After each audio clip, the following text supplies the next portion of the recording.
হাজী আব্দুল খালেক স্মৃতি গন্ধরাজ football tournament 2026-এর শুভ উদ্বোধন। জমকালো আয়োজন ও উৎসবমুখর পরিবেশের মধ্য দিয়ে পর্দা উঠেছে হাজী আব্দুল খালেক স্মৃতি গন্ধরাজ ফুটবল টুর্নামেন্ট 2026-এর।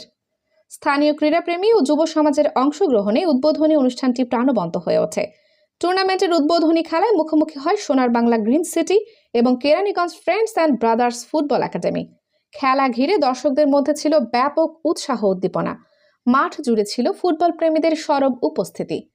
আয়োজকরা জানান, মোট 16টি দল নিয়ে শুরু হয়েছে এই হাজী আব্দুল খালেক স্মৃতি গন্ধরাজ ফুটবল টুর্নামেন্ট।